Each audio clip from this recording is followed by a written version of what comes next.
Assalamualaikum warahmatullahi wabarakatuh. Kembali lagi bersama channel Catatan Sang Kiai, yaitu kajian Islam dan tanya jawab seputar hukum-hukum Islam.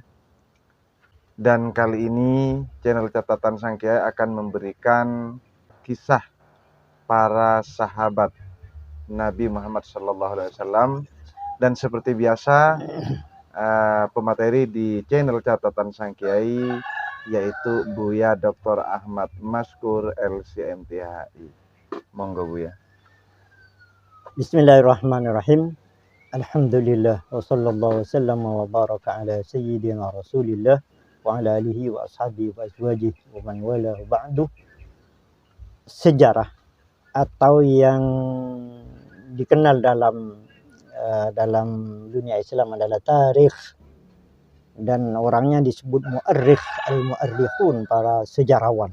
Mu'arrikh itu merupakan sesuatu, tarikh ini atau sejarah ini merupakan sesuatu yang mestinya kita umat Islam harus atau mengedepankan dari hal-hal lain untuk mengetahui, untuk mempelajari, untuk menjadikan ibrah. Jadi setelah ilmu sejarah dipisah dari ilmu-ilmu atau fan ilmu yang lain, maka mestinya jangan banyak yang meninggalkan. Banyak sekali kita umat Islam sekarang meninggalkan sejarah. Banyak sekali kalau kita tanya pada anak-anak kita, jangankan ke sejarah yang para sahabat, sejarah Nabi saja kan sudah sangat banyak sekarang tidak diajarkan. Iya. Siapa Nabi Muhammad SAW, dan di mana tempat kelahirannya, di mana juga tempat diutus, di mana juga tempat wafat. Itu Nabi, belum para sahabat Nabi radhiyallahu taala anhum jami'an. Jadi ini merupakan sesuatu yang mesti kita, kalau ya tidak begitu prihatin, tapi mesti mendapat prioritas untuk dikaji dan disampaikan. Kenapa? Karena hal tersebut merupakan perintah Allah Subhanahu wa taala dalam Al-Qur'an. Wa a'udzu billahi minasyaitonir rajim. Allah berfirman, "Qul siru fil ardi fanzuru kaifa kana aqibatul mukadzibin." Sampaikan wahai Rasulullah Nabi Muhammad SAW, kata Allah, siru fil ardi, berjalanlah dan cari tahulah. Kalian harus mencari tahu fil ardi, di permukaan bumi ini. Kemudian fanzuru kaifa kana aqibatul mukadzibin, lihatlah, renungilah dan jadikan ibrah oleh kalian bagaimana akhir perjalanan hidup orang-orang yang selalu sombong pada Allah, orang-orang yang mendustakan Allah, orang-orang yang mendustakan ayat-ayat Allah. Bagaimana akhir perjalanan hidupnya? Nah, ayat sebelumnya, qad khalat min qablikum sunanun, telah berlalu sebelum kalian, sebelum kita, ada kehidupan dulu, ada sunnah, ada beberapa sunnatullah menghancurkan segalanya, sunnatullah yang mendatangkan tsunami yang begitu dahsyat, sunnatullah yang mendatangkan angin yang begitu kencang dahsyat hingga memporak-porandakan semua yang ada, sunnatullah yang menjadikan banyak adab Allah diturunkan. Itu kalian atau kita diperintah untuk selalu mencari tahu. Untuk apa? Untuk bisa dijadikan ibrah. Karena kita hidup di dunia ini kan pasti mencontoh. Semua orang pasti mencontoh dalam banyak hal.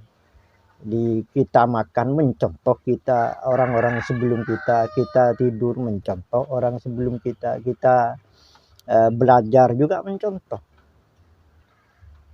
Nah, ketika kita salah dan ketika keliru, kepada siapa mencontoh? Nah, itu yang bisa menjadikan kehidupan kita melenceng atau keluar dari jalan yang diridai oleh Allah Subhanahu wa taala. Nah, untuk mencari tahu, untuk kita pas pada jalan yang menuju Allah dengan benar, maka perlu kita belajar sejarah, perlu kita menyampaikan sejarah, dan perlu kita mencontoh sejarah orang-orang baik, sejarah orang-orang atau perjalanan hidup orang-orang yang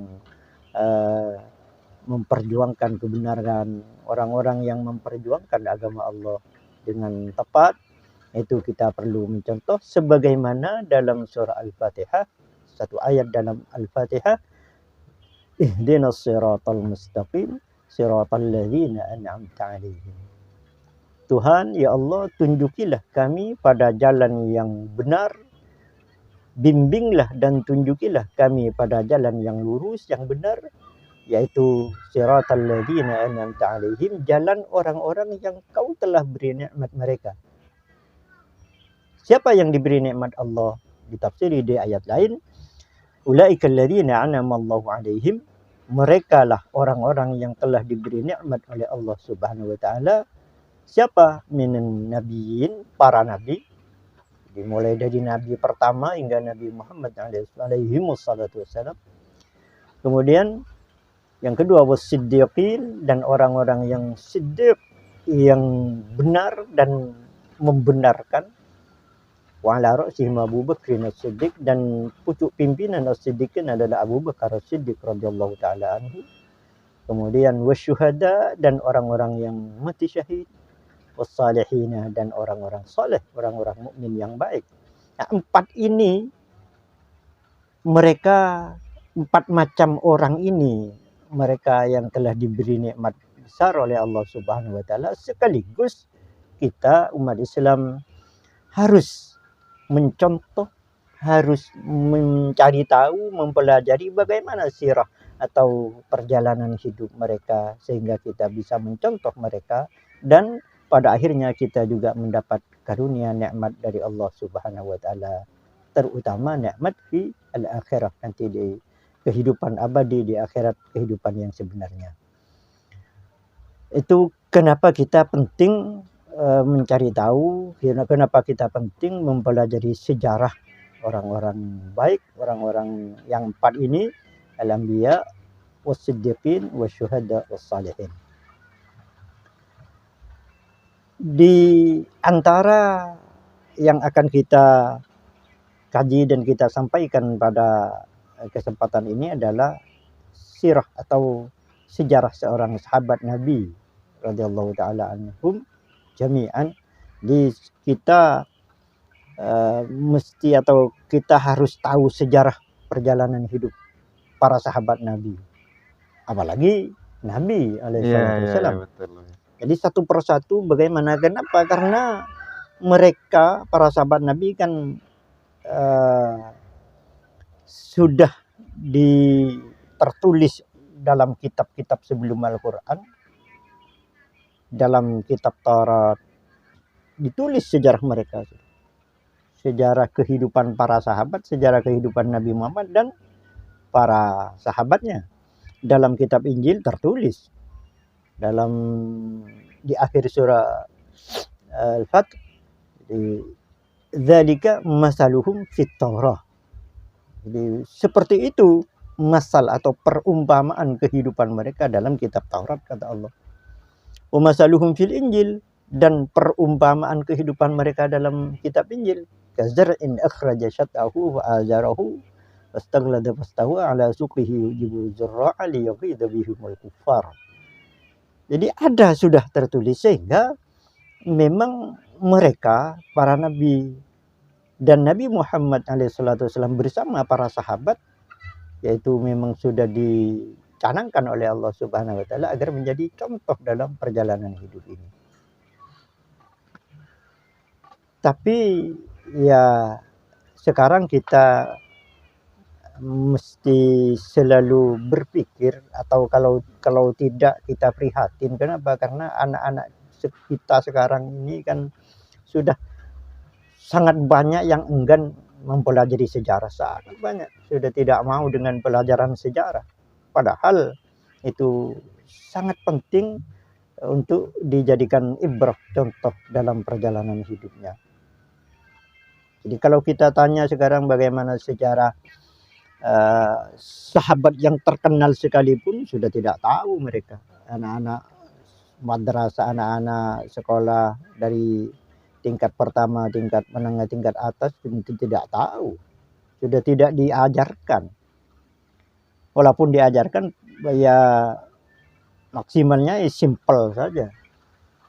Jadi ketika kita bertanya bagaimana sejarah Abu Bakar, bagaimana cara Abu Bakar memimpin umat, bagaimana cara Abu Bakar ya berhidup sosial dengan masyarakat, bagaimana kehidupan Abu Bakar dalam sisi ibadahnya, tidak tahu. Padahal itu contoh. Kata Nabi, ya contohlah para sahabat dalam semua hal. Apalagi sahabat-sahabat yang tidak terkenal, sahabat-sahabat yang tidak menjadi pimpinan pada saat itu, lebih tidak diketahui lagi. Nah, oleh karena itu dalam channel kita Catatan Sang Kiai ini sering kita, dan insya Allah akan terus memberikan sekelumit sejarah tentang kehidupan para sahabat Nabi alaihissalam radhiyallahu anhum jami'an. Dan kali ini yang akan kita kaji dan kita sampaikan adalah sejarah seorang sahabat Nabi yang bernama Tufail ibnu Amrin ad-Dawsi. Jadi ada seorang sahabat Nabi yang sahabat tersebut bergabung pada Nabi dengan Nabi alaihissalam di Madinah sekitar tahun ke-5 Hijriah. Tapi walaupun Islamnya dari awal, tapi bergabungnya dengan Nabi sekitar tahun 5 Hijriah. Itu bernama pimpinan di komunitas di daerahnya bernama Tufail ibnu Amrin ad-Dawsi. Termasuk daerah ad-Dawsi ini termasuk daerah dari sahabat Nabi yang terkenal perawi hadis yaitu Abu Hurairah. Abu Hurairah itu ad-Dawsi, Abdurrahman ibnu Sakhrin ad-Dawsi. Abu Hurairah radhiyallahu taala anhu. Tufail ibnu Amrin ad-Dawsi adalah awal bagaimana tertarik dan masuk agama Islam. Pertama, ad-Dawsi, suku Daus ini kan sebelah barat Jazirah Arabia, jauh dari semenanjung Arabia, jauh ke barat, masih lewat dari kalau sekarang lewat jauh dari Jeddah, masih di sebelah barat.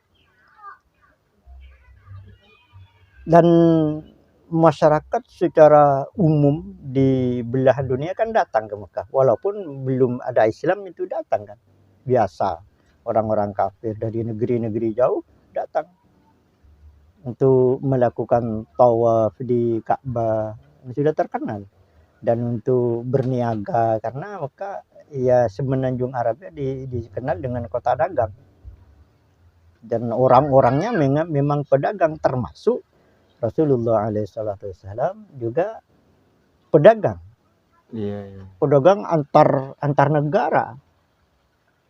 Jadi dari negara Arab berdagangnya ke negeri Syam, ke negeri Romawi, ke negeri ke mana-mana. Sehingga jadi terkenal negeri Mekah juga, negeri Arab juga terkenal. Nah, satu saat sahabat yang bernama Tufail ibnu Amrin ini mempunyai keinginan untuk datang ke kota Mekah. Karena posisi di daerahnya, posisi sudah menjadi pimpinan masyarakat di satu daerah. Beliau belum Islam. Tufail ibnu Amrin ini mempunyai hasrat, mempunyai keinginan untuk pergi atau datang ke Mekah, ingin berkunjung, ingin berdagang, dan ingin melakukan tawaf yang notabene adalah ibadah menurut mereka, walaupun ibadahnya salah artinya menurut Islam, tapi menurut mereka kan ibadah. Berangkatlah Tufail ibnu Amrin bersama rombongan. Artinya banyak pengawalnya, banyak yang mengikuti. Nah, orang-orang Mekah, dan pada saat itu Nabi Muhammad SAW sudah nabi, artinya sudah menyampaikan dakwah, sudah terdengar kemana-mana, tapi masih diblokir oleh penduduk Mekah sendiri, sehingga dakwah Nabi tidak bisa keluar. Akhirnya sebelum tiba di Mekah, oleh orang-orang Arab itu dijemput ke satu tempat, dan penjemputannya itu bukan karena apa, tapi diberi semacam warning, diberi peringatan oleh tokoh-tokoh Mekah pada saat itu, termasuk Abu Sufyan, Abu Jahal, kemudian ya Utbah dan Syaibah ibn Rabi'ah dan yang lain. Datangi Tufail ibnu Amrin, kedengaran bahwa Tufail ini juga tokoh di daerahnya, didatangilah ke satu tempat sebelum masuk Mekah. Warningnya apa? Diberitahu, wahai Tufail, kau adalah pimpinan di daerahmu, engkau adalah orang berpendidikan, engkau adalah memang penyair. Tufail ini penyair, artinya memang ya penyair, intelektualitasnya tinggi. Iya. Di negeri kami, di daerah kami ini ada seseorang yang gila, ada seorang penyair, kata mereka, ada seorang namanya Muhammad, gila, penyair, terus kadang-kadang hilang ingatan katanya. Dia mengaku nabi dan menyampaikan ajaran-ajaran yang aneh dan menentang ajaran leluhur kita. Jadi peringatan atau semacam masukan dari kami, satu, Anda jangan pernah mendengarkan kata-katanya, Anda jangan pernah menginginkan atau ingin untuk mendengarkan kata-katanya. Jadi semaksimal mungkin jauhilah dia. Ini peringatan utama dari orang-orang Mekah pada saat itu. Jangan pernah berusaha untuk mendengar kalimatnya, karena fa inna fiha sihron. Kata-katanya itu mengandung sihir katanya. Ya, nanti kamu tertarik. Akhirnya Tufail mengiyakan, iya, tujuan saya bukan itu. Tujuan saya berdagang, ibadah, mau tawaf saya di Ka'bah. Jadi tidak ada tujuan yang lain, kata Tufail. Kemudian masuklah Tufail ke kota Mekah pada saat itu, masuk. Kemudian Tufail ini dalam riwayat hadisnya, hadis yang diriwayatkan oleh Tufail ibnu Amrin sendiri, meriwayatkan setelah tiba di Mekah, saya istirahat di tempat peristirahatan. Kemudian besoknya saya masuk ke masjid dengan tujuan ingin bertawaf. Dan tawafnya atau salat mereka kan apa kata Al-Quran, wa ma kana salatuhum indal baiti illa muka'an wa tasdiyah. Jadi salat mereka di samping Baitullah itu muka ini seperti para penonton sepak bola itu, itu muka itu artinya melontarkan suara-suara mengeluh-elukan, semacam hura-hara ya. Putus dia dan bertepuk tangan sambil begini. Itu wa ma kana salatuhum indal baiti illa muka'an wa tasdiyah. Jadi sambil mengeluarkan suara-suara nyaring, sambil tepuk tangan, itu tawaf mereka, salat mereka. Nah, itu yang diperbaiki oleh Islam nantinya menjadi tawaf bil baiti sambil berdoa kan gitu. Akhirnya kata Tufail ibnu Amrin radhiyallahu taala anhu, setelah saya masuk Ka'bah, masuk Masjidil Haram katanya, di pelataran Ka'bah itu, saya melihat seseorang sedang berdiri sepertinya seperti orang salat tapi bukan seperti salat saya katanya. Saya sebelum berangkat ke Masjidil Haram saya wada'tu qutran ala udunayya. Jadi telinga saya berikan kapas supaya saya sesuai dengan pesan orang-orang Quraisy tidak mendengar kata-kata Muhammad kan gitu. Iya. Saya isi penuh katanya, kupingnya itu penuh isi kapas. Akhirnya setelah masuk Masjidil Haram saya tanpa keinginan saya, tanpa sengaja saya kok malah mendekat katanya pada orang yang sedang sholat itu. Iya. Di luar kesadaran Tufail, saya mendekat dengan sendiri, jalan. Akhirnya pas sekitar 1 meter, jarak 1 meter dari Nabi Muhammad SAW yang sedang sholat, dan Tufail tidak tahu itu Muhammad. Kok saya remang-remang mendengar bacaan katanya. Artinya ya setebal apapun kapas pasti ada celah-celah lubang. Iya Bu ya.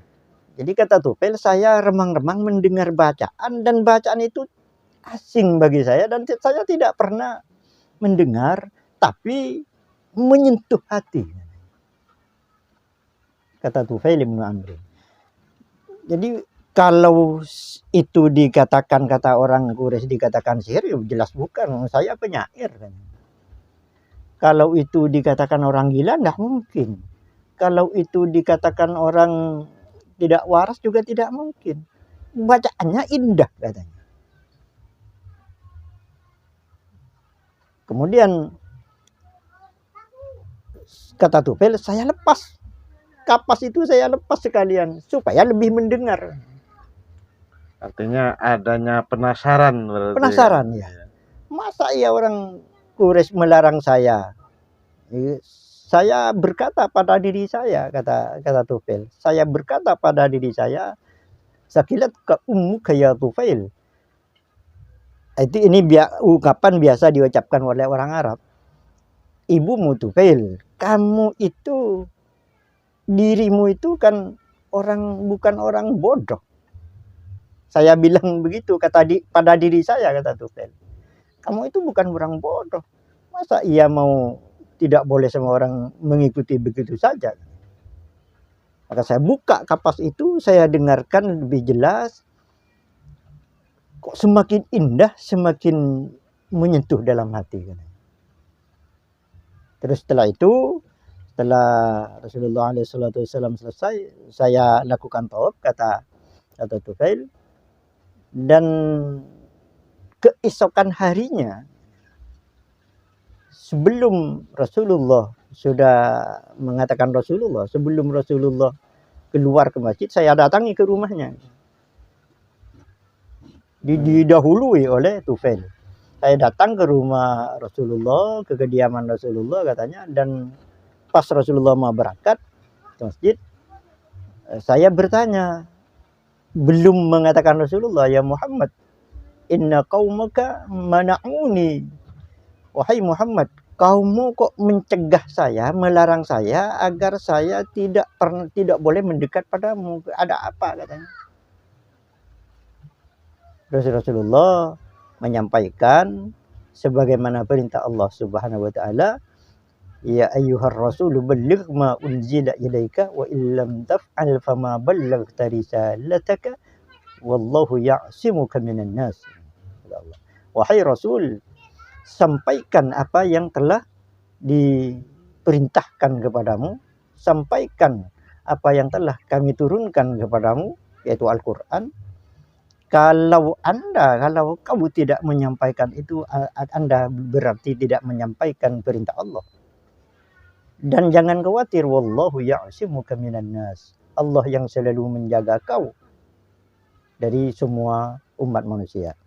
Jadi Rasulullah menyampaikan ayat-ayat Allah pada Tufail pada saat itu, menyampaikan bahwa Rasulullah adalah utusan Allah Subhanahu wa taala. Qala inni Rasulullah, saya ini Rasulullah, kata Rasulullah.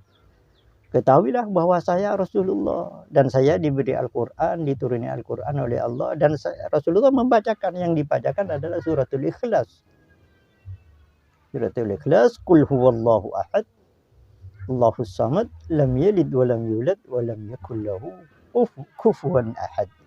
Jadi itu yang disampaikan pertama kali oleh Rasulullah kepada Tufail. Tanpa kata Tufail, tanpa banyak pikir, saya langsung ulurkan tangan saya, ya Rasulullah ubayyuka alal Islam. Rasulullah, saya Islam sekarang, masuk Islam. Alimni ba'dama anzalallahu ilaika. Sekarang saya, didiklah saya apa yang telah Allah turunkan, apa yang telah Allah berikan kepadamu. Saya beritahu, katanya. Jadi tidak peduli dengan larangan orang-orang Quraisy. Sudah hidayah dari Allah Subhanahu wa taala, sudah mendapat taufik dari Allah Subhanahu wa taala, sudah tidak takut apapun, yang takut hanya kepada Allah Subhanahu wa taala sesuai dengan ayat yang disampaikan oleh Nabi, yaitu qul huwallahu ahad, Allah tunggal. Jadi bukan patung-patung sesembahan yang banyak itu.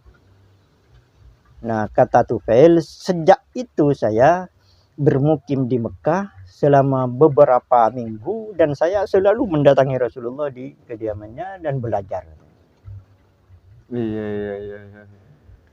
Nah, setelah dikira sudah agak banyak, sudah mungkin agak cukup, sudah mau disampaikan kepada kaumnya, kepada masyarakatnya, nah, Tufail memohon izin kepada Rasulullah untuk pulang.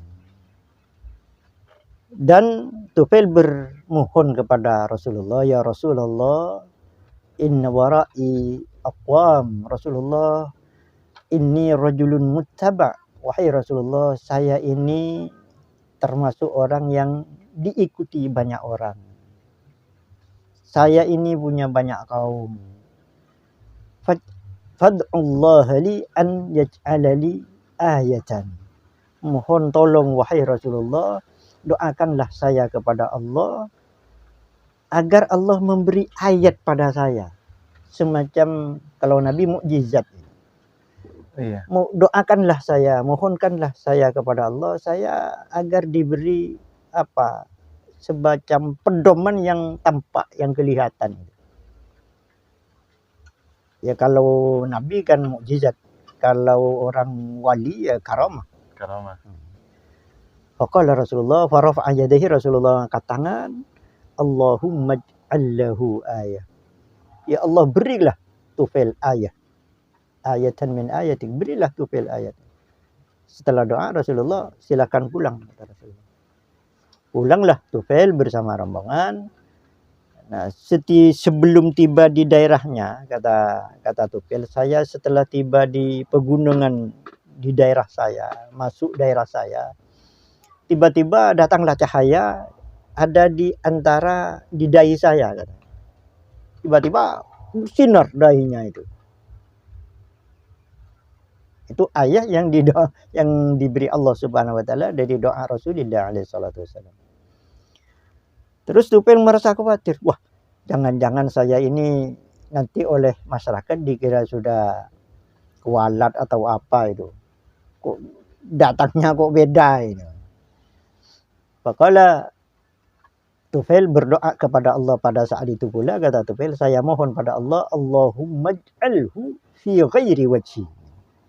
Ya Allah, ayat ini pindahkanlah dari wajah saya. Mohon ya Allah, pindahkan ayat ini dari wajah saya. Maka dikabul oleh Allah Subhanahu wa taala, dan ternyata yang bersinar itu pindah ke ujung tongkatnya. Jadi Tufail punya tongkat, ujungnya bersinar itu. Kalau dibutuhkan. Iya. Kalau tidak dibutuhkan, tidak biasa, tongkat biasa. Ya, setelah dibutuhkan artinya keluar sinar. Itu ayat atau ya karamah dari Allah Subhanahu wa taala. Kemudian Tufail meriwayatkan hadisnya, setibanya di kampung di daerah saya, yang menyambut pertama kali adalah orang tua saya. Biasa orang datang perjalanan kan disambut. Yang menyambut pertama kali adalah orang tua saya, dan saya langsung berkata, ilaika anni ya abati fa lastu minka wa lasta minni. Itu kalimat pertama yang diucapkan oleh Tufail dengan kepada masyarakat dan terutama kepada orang tuanya. Ilaika anni ya abati, menjauhlah dari saya wahai bapakku. Itu termasuk apa? Strategi kan, politis. Jadi wahai bapakku, ayahku, menjauhlah dari saya. Saya bukan bagian dari engkau dan kau bukan bagian dari saya sekarang. Itu kata Tufail. Kaget bapaknya. Walima ya bunayya. Wahai anakku, emang ada apa ini? Kok malah datang dari perjalanan sudah lama begini kamu tidak mau dengan saya? Dan saya tidak boleh mendekat. Terus bercerita panjang, banyak, akhirnya disampaikanlah oleh Tufail bahwa ya abati, wahai bapakku, saya sekarang sudah masuk pada agama Nabi Muhammad SAW, agama Islam, dan kalau bapak mau bersama saya silakan mandi dulu dan bersyahadat bersama saya. Faqala abuhu dini dinuka ya bunayya, agamaku agamamu dan agamamu adalah agamaku. Artinya secepat itu orang tuanya masuk Islam. Karena apa? Karena banyak hal, karena ya kelihayan Tufail bin Amrin, kemudian karena karamah dari Allah yang diberikan itu, kemudian karena cara komunikasi Tufail yang baik dengan masyarakat. Jadi dibedakan dengan orang tua, dengan istri. Kemudian istrinya datang, disuruh pergi oleh Tufail. Ilaika anni, ilaika anni ya zaujati, menyala, jangan dekat-dekat saya. Padahal kan mestinya kan mau melepaskan rindu jauh. Iya, betul ya. Istrinya cuma kaget, sama seperti ayahnya itu. Akhirnya secepat itu pula istrinya masuk Islam, dan tidak sampai satu hari semua keluarganya sudah masuk Islam. Dan Tufail mengajar ayat-ayat yang disampaikan oleh Rasulullah SAW, mengajar tentang salat, mengajar tentang bagaimana berhubungan dengan Allah, dan seterusnya. Seterusnya pada beberapa hari berikutnya Tufail menyampaikan Islam itu kepada masyarakat secara umum. Tapi hampir semua masyarakat pada saat itu, masyarakat Tufail tidak ada yang menerima. Jadi awalnya tidak ada yang menerima. Iya. Kata Tufail, illa Abu Hurairah, kecuali Abu Hurairah. Illa Abdurrahman ibn Sakhr, kecuali Abdurrahman ibn Sakhr katanya. Beliau Abdurrahman ibn Sakhr yang dikenal dengan Abu Hurairah, sedikit pun tidak ada keraguan-raguan, langsung baiat masuk Islam dengan Tufail bin Amrin itu.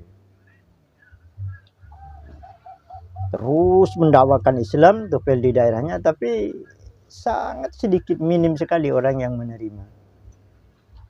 Karena mungkin karena Tufail bin Amrin belum sepenuhnya ajaran Islam tahu, banyak faktor.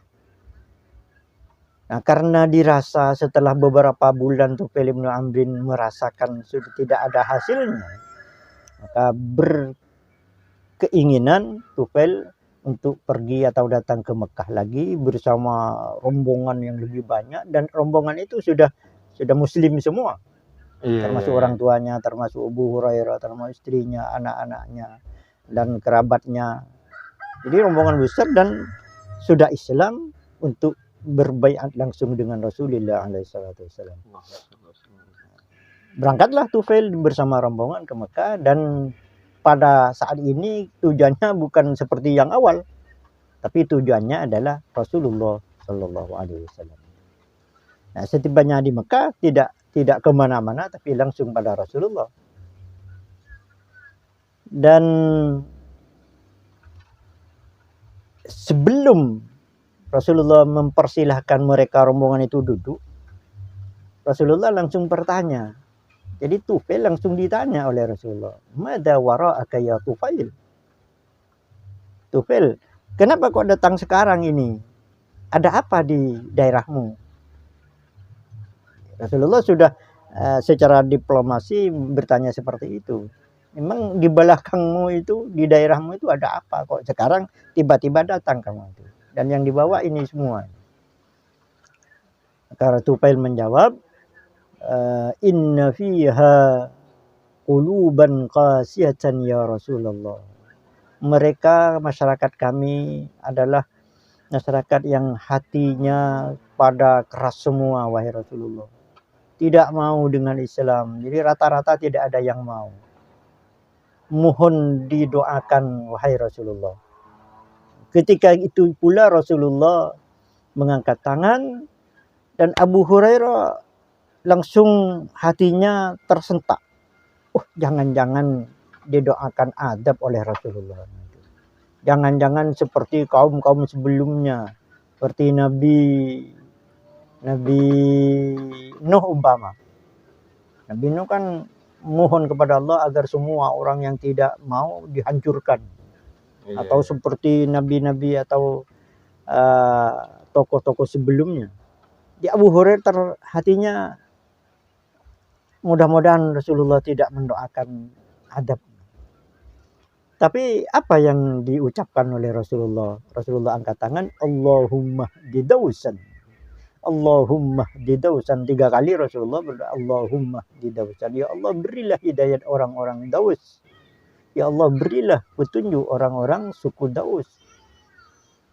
Setelah itu Rasulullah SAW langsung perintahkan, tapi sudah pulang sekarang. Sampaikan Islam itu.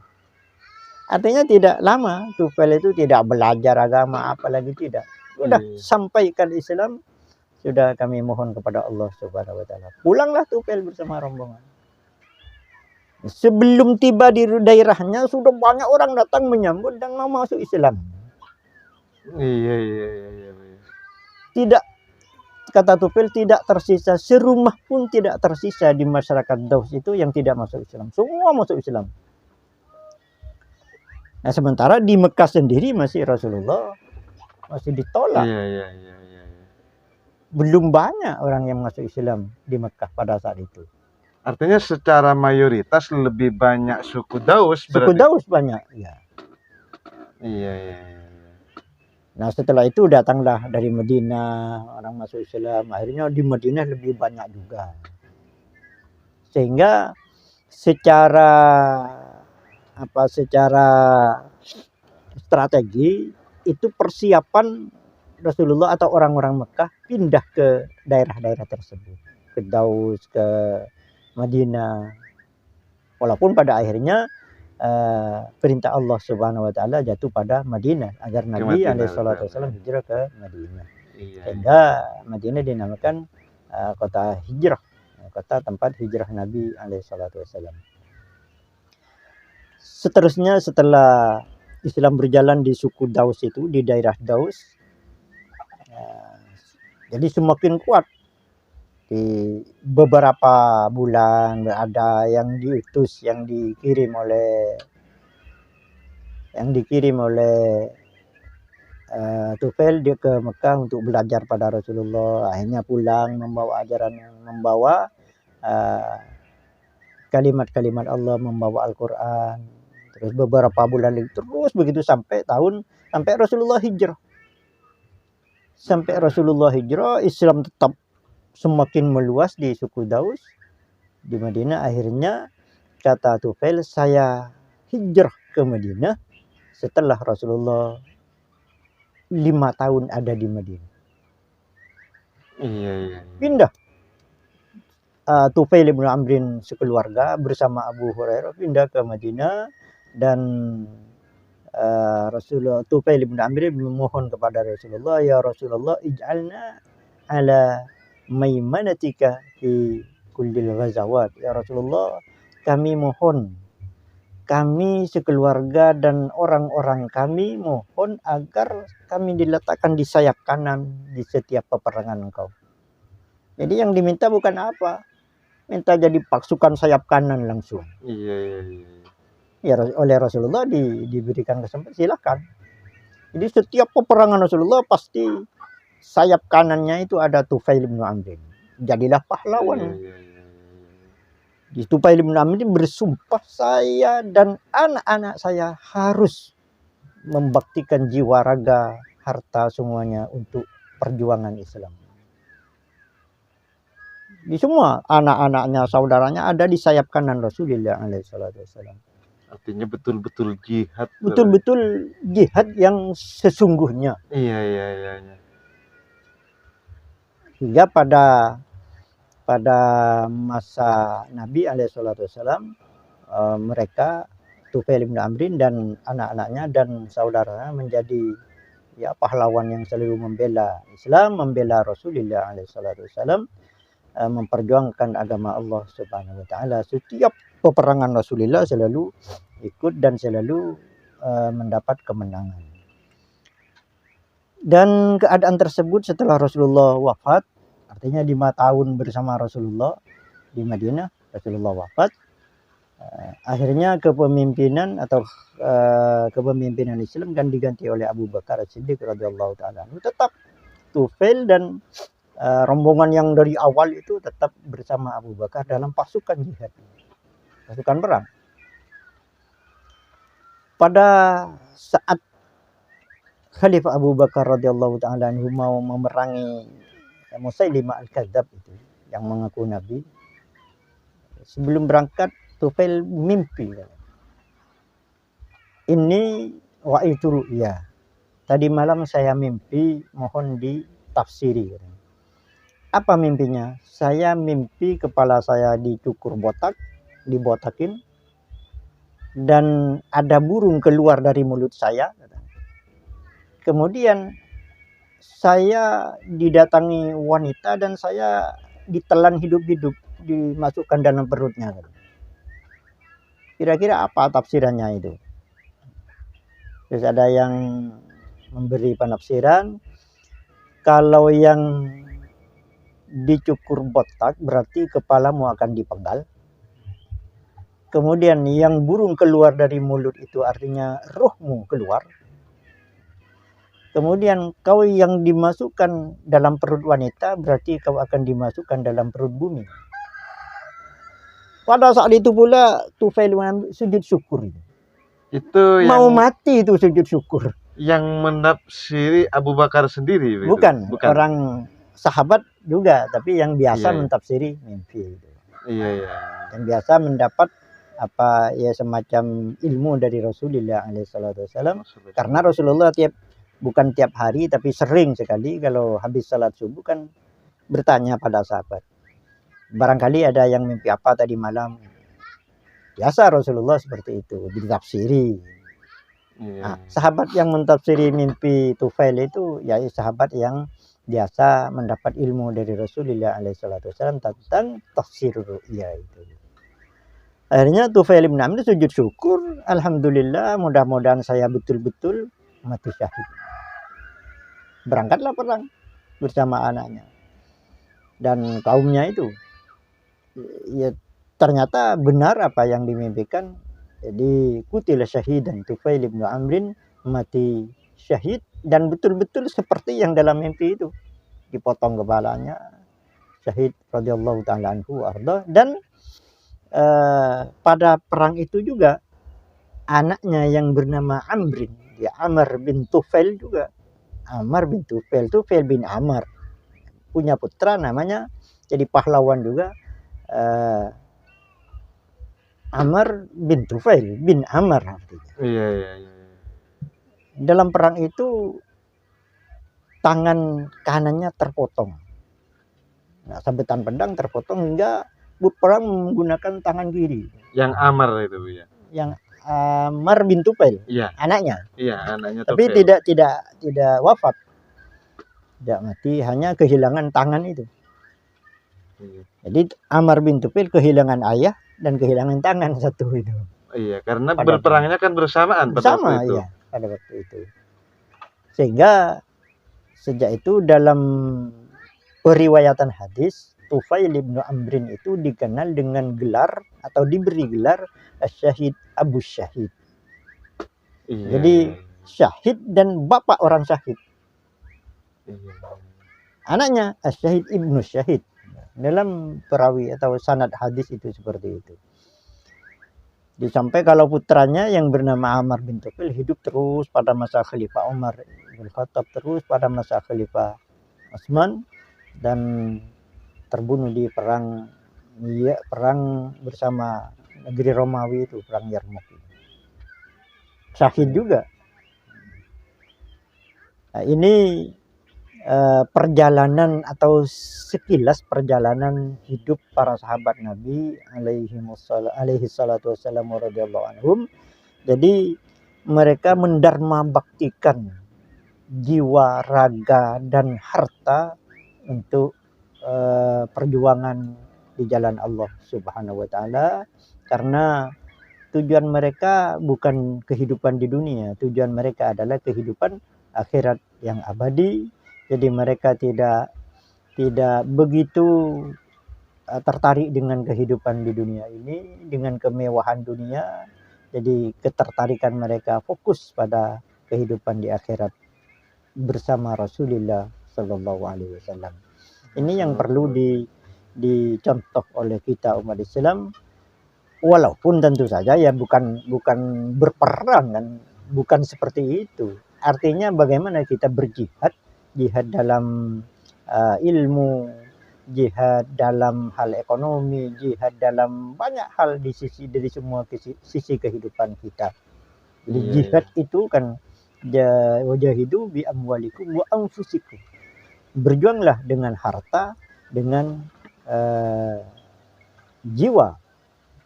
Ya ada banyak kisah kehidupan orang-orang soleh. Kan ada seseorang orang soleh itu katanya dengan istri beliau kan tidak pernah tidur malam kecuali telah membagikan hartanya semua itu. Ada banyak itu. Iya.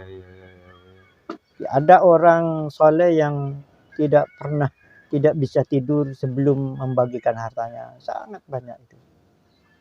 Jadi bukan malah menumpuk harta, bukan. Iya, terima kasih Buya. Kisah yang disampaikan kepada kita semua tentunya yaitu tentang Tofel, dan untuk kisah-kisah yang lain diantaranya para sahabat yang tidak tidur dengan istrinya sebelum beramal begitu.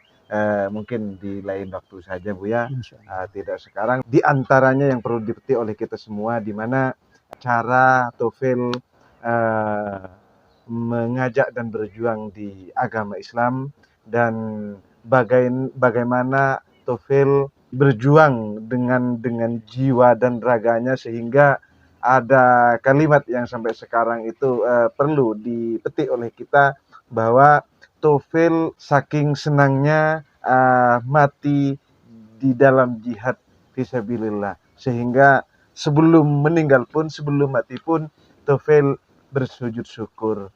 Artinya Tofel sendiri merasa mulai dari awal masuknya hingga matinya tidak sia-sia, karena perjalanan hidupnya dari awal masuk Islam hingga mati pun mati di dalam Islam dan syahid fisabilillah.